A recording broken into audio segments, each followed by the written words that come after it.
안녕하세요. 30대 중반 예비 신부입니다. 결혼을 앞두고 혼란스러운 마음에 조언을 구하고자 글을 써봅니다. 두서 없이 써내려가더라도 양해 부탁드려요. 예비 신랑과는 부모님 지인의 소개로 1년 정도 만났고 예비 시어머니가 결혼을 서두르셨습니다.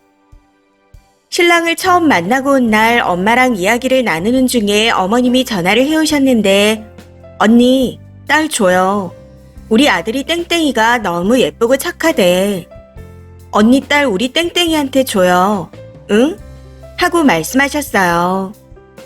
그리고 만난 지 2달쯤 됐을 때 사주를 보고 왔다며 둘의 사주가 좋으니 빨리 결혼하라고 하셨습니다. 저희도 30대 중반이라 처음부터 결혼을 전제로 만났었고 서로 잘 맞고 좋아서 그러기로 했습니다. 해서 작년 11월에 상견례를 했고 5월 예식이라 집 계약과 신혼여행 예약까지 마친 상태입니다. 여기서 제가 걸리는 크고 작은 일들과 양가 부모님의 반응을 써보도록 하겠습니다. 우선 상견례는 편한 분위기의 식당에서 진행했습니다. 당시 저희 아빠가 아들을 이렇게 잘 키워주셔서 고맙습니다. 혼자서 고생 많으셨겠어요. 하고 말씀하셨는데 어머님께서 갑자기 아저씨가 많이 도와줬어요. 하고 말씀하시더라고요. 사전에 약속하지 않았던 부분에 대해 어머님이 갑작스럽게 오픈을 하신 거였습니다. 사실 어머님께서 예비 신랑이 아기 때 이혼하고 6살 때부터 사실혼인 아저씨와 같이 살고 있습니다. 저는 이 부분에 대해 알고 있었지만 아저씨 이야기는 안 할 거야. 결혼식장에도 안 올 거야. 라고 예비 신랑이 말했었기에 저도 아빠한테 따로 말씀드리지 않았습니다. 이건 이후에 설명해도 괜찮을 거라 생각했었는데 이걸 사전에 말도 없이 오픈을 해버린 거였죠. 그리고 예비 신랑이 너무 마음에 드는 예식장이 있다고 해서 저희끼리 먼저 예약하고 계약금도 냈습니다. 이 문제로 양가에서 정반대의 의견을 내놓으시더라고요. 신랑 측은 너를 낳고 이렇게 잘못 낳았다고 생각한 적이 없다. 날짜 잡는 게 얼마나 중요한 일인데 식장에 맞추냐. 결혼은 너희 둘보다 어른들과 가족들의 일인데 왜 그런 결정을 했냐. 집 근처에도 식장은 많다. 가운데 놔두고 왜 거기로 했냐. 하는 반응이었고 저희 집은 어련히 알아서 신중하게 하지 않았겠냐. 요즘 젊은이들 똑똑한데 현명하게 잘할 거다. 이런 반응이었습니다. 이 때문에 한 차례 문제가 있긴 했었지만 다행히 잘 지나갔었네요. 그 이후 집을 구하는데도 작은 트러블이 있었습니다.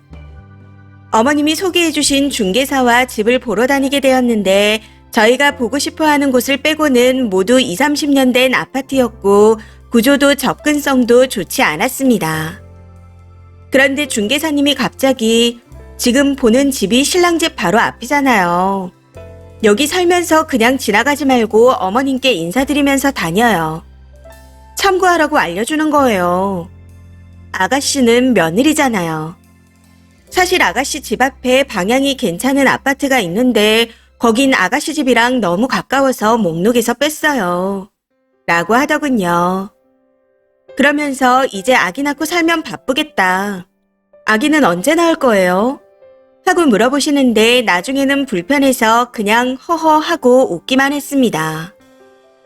이때 예비 신랑이 제 눈치를 보며 다독여줘서 넘어갔었네요. 그리고 가장 큰 문제는 예비 시어머니의 호칭 문제와 제 표정 문제입니다. 지난 명절에 밖에서 밥을 먹고 카페에 갔습니다. 식사는 신랑이 샀고 커피는 제가 사게 되었는데 베이커리 카페라 이것저것 담아 집에 가서 아저씨랑 드시라고 드렸었죠. 그런데 예비 시어머니께서 갑자기 너고 아기는 언제 낳을 건데? 하고 물어보시더라고요. 해서 제가 신혼 6개월만 즐기면 안 될까요? 라고 말했더니 지금 실컷 놀고 바로 아기를 가지라고 하시더군요. 그런데 정말 충격적이었던 건 끝나고 흘러내리지 말라고 다리 묶어서 매달아 놓는 사람들도 있다고 하더라. 혹시 모르니까 너거도 그냥 시험관 해라. 3개 넣어서 1개는 아들, 1개는 딸하고 남은 거 1개는 마음대로 해라. 하고 말씀하셨다는 겁니다. 거기에 예비 신랑도 옆에서 나도 아들, 나 닮은 딸은 안 될 것 같아. 그래서 무조건 아들이야. 하고 말하더군요. 저는 그 상황이 당황스럽기도 하고 불편했지만 저 건강해요. 주기적으로 병원에 다니는데 좋은 편이라고 하더라고요. 그래서 굳이 시험관은 안 해도 될 것 같아요. 하고 웃어 넘겼습니다. 나름 표정 관리를 한다고 했었는데 이게 조금 티가 났던 것 같습니다. 아무튼 그 일이 있고 몇 주 후에 어머님 가게에 혼자 찾아갔었는데 커피를 사들고 들어갔더니 제 손을 보며 그거 뭔데? 하고 물어보시더군요. 저녁에 잠이 안 오실까봐 디카페인으로 사왔다 말씀드렸더니 커피 양이 많다고 몇 마디 하시며 바로 받아가셨습니다. 그러고는 등을 반쯤 돌린 자세로 나 이거 보던 거라서 하고는 말없이 계속 드라마를 보시더라고요. 이후 드라마가 끝나고 난 후 옆으로 돌아보시며 너가 엄마는 오늘 일하냐? 하고 물어보시는 겁니다. 그때 정말 황당하고 자존심이 상해서 눈을 질끈 감아버렸는데 너무 화가 나서 저도 모르게 나온 행동이었습니다. 아무튼 그러고 나서 네, 저희 엄마 오늘 출근하셨어요, 어머님. 하고 답했었죠. 그랬더니 잠깐 저를 뚫어져라 보시고는 다시 고개를 돌리며 니 그때 그거 얼마 주고 샀어? 니네 집에도 똑같은 거 줬지? 하고 또 말씀하시는 겁니다. 그날만큼은 그 호칭에 너무 화가 나서 그런지 웃고 넘길 수가 없었던 것 같아요. 그래서 저절로 표정이 굳어졌던 것 같습니다. 그 이후 묻는 말씀에 답해드리고 잠시 정적이 흘렀고 마침 어머님 친구분이 오셔서 인사를 드리고 나왔습니다. 당시 어머님 하고 불렀음에도 쳐다보지도 않으셔서 그냥 꾸벅 인사만 하고 나와버렸네요. 이 이야기를 예비 신랑에게 전달하며 호칭을 바꾸시는 게 좋을 것 같다 말했었는데 문제는 제 말을 듣고 예비 신랑이 어머님께 네 말고 이름으로 부르면 안 되냐고 말씀드렸더니 뭐가 문제냐? 사투리 아니냐? 하며 노발대발 하셨다는 거죠. 어쩐지 표정에서 다 티가 나더라. 새초롬하게 변해서는 그러고 있더라. 하면서 제 표정을 다 보셨다며 크게 화를 내셨다는데 저도 그 말에 너무 화가 나서 그날 이후부터 더 이상 안부 연락을 드리지 않았습니다. 사실 화가 나기도 했지만 너무 서운하더라고요. 아무튼 그 이후 2주 정도 시간이 흘러 저희 친척집에 인사드리러 가기로 한 날이 되었습니다. 가기 전에 예비 신랑에게 친척집에 다녀온 후 시외가댁에는 언제 가면 되는지 알아봐달라고 했었는데 돌아온 답변은 순서가 틀렸다 하는 말이었습니다. 그래서 무슨 순서가 틀렸냐 물었더니 그때 말하지 않았어. 다 네 표정 때문이라고. 그리고 사실 그날 표정뿐만 아니라 설날 식사할 때 표정도 안 좋았던 거 엄마가 다 봤었어. 하고 말하는데 어이가 없었습니다. 사실 제가 최근 일하다가 힘든 일이 있어 예비 신랑에게 화를 많이 낸 적이 있었습니다. 그러다 이런 모습 보여서 부끄럽다며 앞으로 조심하겠다고 말을 했었고요. 그때 제 말에 예비 신랑이 흘리는 말로 표정만 티 안 나면 되지 하고 말하기에 무슨 말인지 눈치채고 너무너무 서운하고 화가 나면 그게 티날 수 있는 거 아닐까 하고 말했었습니다. 그랬더니 맞아, 그렇지 하면서 제 손을 잡아줬었죠. 그런데 모든 게 다 제 표정 때문이라니. 여기까지만 해도 화가 나는데 엄마한테 전화하면 목소리가 별로 안 좋을 거야. 화난 것 같으면 그땐 자기 표정 때문인 거라고 생각하고 이해 좀 해줘. 라고 하며 무조건 제 표정 때문에 어머님이 화난 거니 이해하라는 식으로 말하는 겁니다. 이때 딱 느껴지더라고요. 이 사람과 결혼을 하게 되면 온전히 내 편이 되어주지 않겠구나 하는 걸요. 제가 이 결혼을 이혼이 아니라 파혼으로 매듭지어야겠다고 마음을 먹었던 건 이런 사실을 깨닫고 예비 신랑에게 많은 실망을 했기 때문입니다. 사실 예비 신랑도 중간중간 많이 울었어요. 어머님과 제 사이에서 너무 많이 힘들다고 하면서요. 그런데 어머님과의 갈등이 단순히 둘 사이에 오해가 있어 생긴 것 같다며 넘어가려 하기에 이건 오해가 아니라 어머님이 나를 기본적으로 대해주지 않았기 때문에 생긴 일이다. 자기가 처음부터 나서지 않아서 그런 거다. 하며 처음으로 크게 화를 내면서 싸우게 되었습니다. 그래서 결국 저희 친척 집에 인사도 못 간 상황이고 현재는 파혼을 고민 중입니다.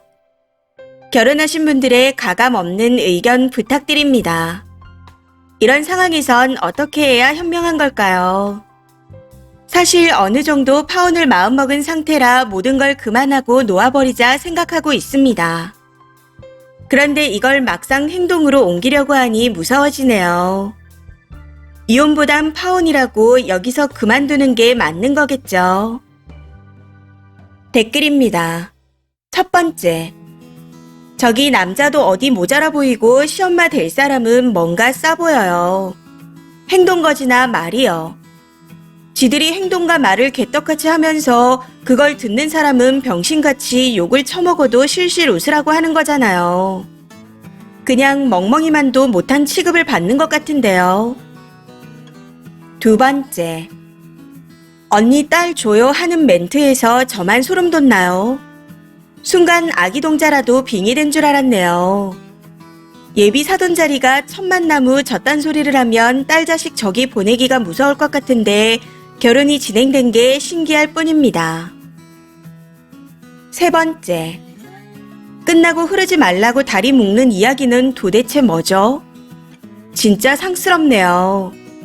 남자가 좋은 사람이라 계속 만나고 싶으면 그냥 연애나 하세요. 결혼은 집안끼리 하는 겁니다. 네 번째.